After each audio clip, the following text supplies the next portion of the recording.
Assalamualaikum warahmatullahi wabarakatuh. Hai, kembali lagi bersama saya Gina Hamdatul Hikmah. Di sini pada pertemuan kali ini saya akan membahas tentang strategi pemanfaatan teknologi dan media sosial dalam pengembangan lembaga dakwah. Yang dimana di sini saya akan membahas pengertiannya, terus apa saja strategi dan tantangan serta peluangnya berdakwah di media sosial atau teknologi yang berkembang saat ini. Langsung saja tentang pengertian strategi dakwah. Kata strategi mulanya sangat akrab di kalangan militer. Secara etimologi berasal dari bahasa Yunani, yaitu strategos. Adapun strategos dapat diterjemahkan sebagai komandan militer pada zaman demokrasi Athena.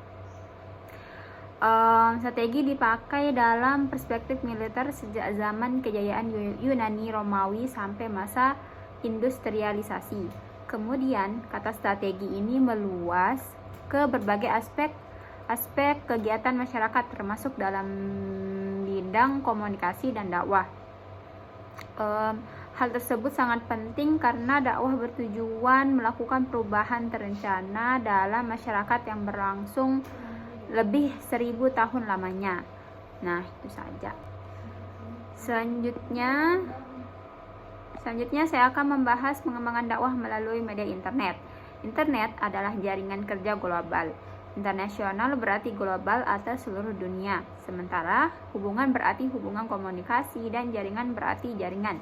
Internet didefinisikan sebagai suatu sistem jaringan yang terdiri dari berjuta-juta komputer yang terhubung satu sama lain di seluruh dunia. Oleh karena itu, internet adalah jaringan komputer yang menghubungkan pengguna komputer dengan pengguna komputer lainnya, yang dapat memungkinkan penghubung berhubungan dengan komputer di seluruh dunia. Nah, di era globalisasi ini, saat ini dakwah harus berpikir logis, menganalisis situasi, dan mengantisipasi masa depan dengan teori, membuat kebijakan praktis dan sistematis, dan mengendalikan informasi untuk kepentingan umat Islam. Oleh karena itu, umat Islam harus mengambil tindakan yang tepat karena era globalisasi ini membuat dunia tanpa batas dan budaya lokal digantikan oleh budaya global. Nah, remaja di era modern ini harus memiliki alat penyaring untuk menghindari pengaruh yang tidak menyenangkan. Islam memiliki pendekatan yang tepat dengan mengembangkan teknologi informasi untuk mengambil porsi melalui pengembangan dakwah dengan menggunakan teknologi informasi atau biasanya media cetak, elektronik, dan internet. Metode dan taktik dengan bijak bisa sebagaimana firman Allah Subhanahu wa taala dalam Quran surah An-Nahl ayat 15 ayat 125 yang artinya, serulah manusia kepada jalan Tuhanmu dengan hikmah dan pengajaran yang baik, dan berdebatlah dengan mereka dengan cara yang baik. Sesungguhnya Tuhanmu dialah yang lebih mengetahui siapa yang sesat dari jalannya, dan dialah yang lebih mengetahui siapa yang mendapat petunjuk. Berdasarkan ayat yang tadi, bahwa seseorang dai harus pandai dalam memilih metode dan media dakwah. Nah, masyarakat masa kini adalah masyarakat yang plural, yang berkembang dengan berbagai kebutuhan yang praktis, sehingga kecanggihan teknologi akan menghadapi dan menjadi idaman dalam kehidupan masyarakat. Nah, selanjutnya saya akan membahas peluang dan tantangan dakwah. Adapun peluang dakwah. Pertama, peluang dakwah. Di seluruh dunia, kemajuan dalam teknologi komunikasi dan informasi telah menyatukan banyak hal, termasuk pendidikan, ekonomi, kebudayaan, dan perspektif hidup.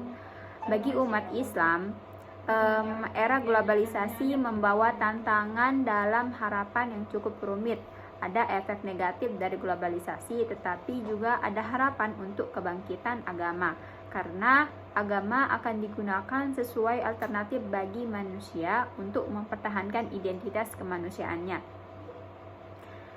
Salah satu keuntungan dari peradaban informasi ini atau kemajuan teknologi ini untuk dakwah adalah bahwa ia memberikan kesempatan bagi dakwah untuk digunakan sebagai media dakwah. Bahkan para agamawan termasuk para ulama telah diberikan dukungan dalam pengembangan agama mereka, baik dalam hal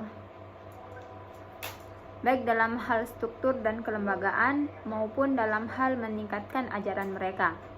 Adapun tantangan dakwah, tergesernya kultur lokal ke dalam tatanan modern di era global merupakan tantangan bagi dakwah saat ini.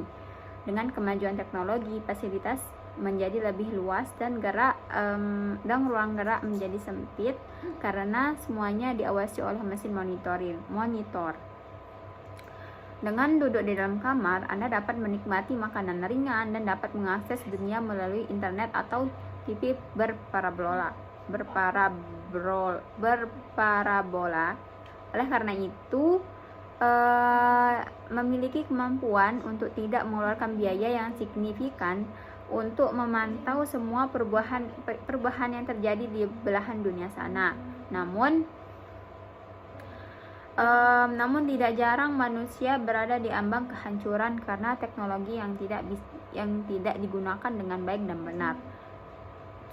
Adapun strategi dan metode efektif pemanfaatan media sosial dalam dakwah. Sosial media dalam dakwah, tugas penting bagi setiap muslim adalah berdakwah. Di era internet saat ini, media sosial menjadi alat yang sangat efektif untuk menyampaikan dakwah dan dapat menjangkau mad'u yang lebih luas dan beragam. Ada banyak cara untuk menggunakan atau ada banyak strategi untuk menggunakan media sosial dalam berdakwah. Yang pertama itu dai dapat membuat konten yang relevan dan menarik bagi audiens mereka dengan menggunakan pendekatan yang bijaksana dan memahami karakteristik dari mad'u mereka. Terus yang kedua itu dengan penggunaan gambar, video, dan elemen interaktif di media sosial juga dapat meningkatkan daya tarik pesan dakwah dan meningkatkan jangkauannya. Terus konsistensi dalam menyebarkan konten dakwah juga sangat penting agar audiens atau mad'u yang melihat video tersebut tetap terhubung dengan pesan dakwah yang disampaikan oleh pendakwah. Itu saja yang dapat saya sampaikan. Kurang dan lebihnya mohon dimaafkan apabila ada kesalahan, karena di sini kita sama-sama belajar. Wabillahi taufiq wal hidayah. Wassalamualaikum warahmatullahi wabarakatuh.